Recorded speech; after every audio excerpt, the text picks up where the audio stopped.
The woman stranded on the deserted island suddenly discovered that there was actually a natural waterfall on the island. Excited, Linda quickly ran to the base of the waterfall to take a shower. Just as she was feeling like the luckiest person alive, something even luckier happened. She suddenly spotted a yacht in the distance. In that instant, she saw a glimmer of hope for survival. But when she thought about having to go back to work after being rescued, she actually decided to give up on calling for help. When she returned, she didn't tell Jack about it either, and so they stayed on the deserted island for a few more days. But Jack soon couldn't stand this life anymore. He wanted Linda to build a raft out of branches and use the waves to leave this place, but Linda said the raft wouldn't withstand the pounding of the waves. If they wanted to survive, they had to wait on the island for rescue. So the two had a huge argument. In a fit of anger, Jack set about building a hut. Although he was a top student at a prestigious university, his survival skills in the wild were abysmal. He fumbled around for ages without making any progress. Meanwhile, Linda sat quietly in her own hut watching him, occasionally catching some fish to grill for a meal. Unable to resist the temptation, Jack had to go scrounge for food. But just then, he suddenly noticed there was actually a small knife on Linda's table. This came as a complete surprise to him. Linda had no choice but to explain that she had found the knife on the beach. As Jack bowed his head to apologize,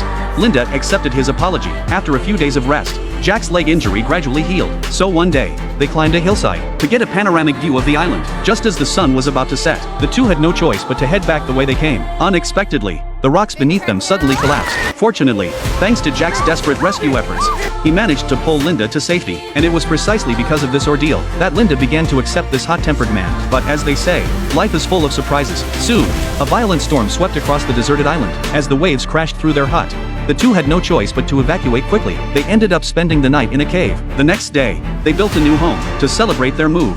The two went out of their way to prepare a feast that evening. They thought a happy life was waiting for them. But just as Linda finished enjoying the meal, her legs suddenly gave way and her vision blurred. At that moment, Jack not only failed to help her, but instead dragged the raft out of the bushes. It turned out Jack no longer wanted to live on this deserted island. To prevent Linda from stopping him from leaving, he resorted to this desperate measure. But in the end, he still underestimated the power of nature, for the raft was soon smashed to pieces by the waves. He was eventually swept out to sea. When he came to, he realized it was Linda who had saved him. Yet precisely because of this, Jack felt deeply guilty. He hoped Linda would forgive him, but Linda didn't hold it against him. Instead, she handed him a string of octopus. Seeing this, Jack ate it without hesitation. That day, Linda went out to look for food, but just as she wasn't paying attention, she noticed a small boat passing by. What she didn't expect was that the girl on the boat was actually Jack's fiancée. It turned out that after their plane crashed, the police had begun searching the sea for survivors, but after searching for a long time, they hadn't found a single person. That's when Anna arrived at the site of the plane crash. Sure enough, she discovered there were people on the island.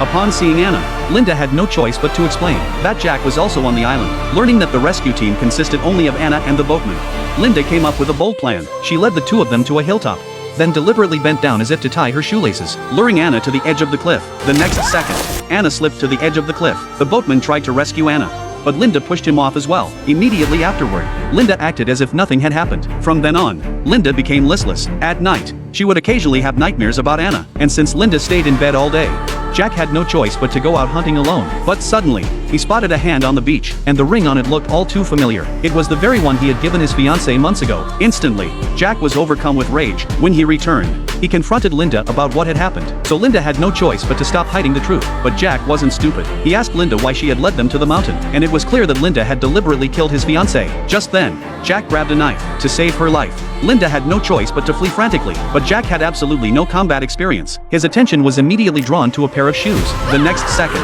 Linda suddenly attacked from behind, using the shoelaces to choke Jack's neck. And so, the two engaged in a fierce battle. The injured Jack could only run frantically. Unexpectedly, as he ran, he discovered there was actually a luxurious villa there. So he quickly hid inside the villa and briefly regained his strength. Just then, Linda's voice came over the villa's intercom. It was only then that Linda explained everything. It turned out Linda had discovered the villa long ago, but she hadn't told Jack about it because she had been constantly bullied by her boss at work, so she wanted to get even. By this point, Jack already knew all the secrets, so his fate could only be death. So Linda walked out holding a hunting rifle, staring Jack into kneeling on the ground and begging for mercy. Just as Linda thought he had truly repented, she suddenly noticed that a horn was missing from a decorative piece, and that horn was right in Jack's hand. So Jack snatched the rifle away.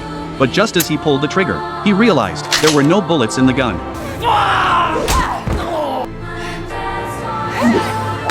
A year later, Linda had become a star. It turned out that before Linda left the island, she had disposed of all the bodies. She was the sole survivor of the plane crash, so she wrote a novel about her experiences on the deserted island. And later, a film studio adapted her novel into a movie, and just like that, because of that plane crash, Linda transformed into a major star and began living the enviable life of a wealthy woman.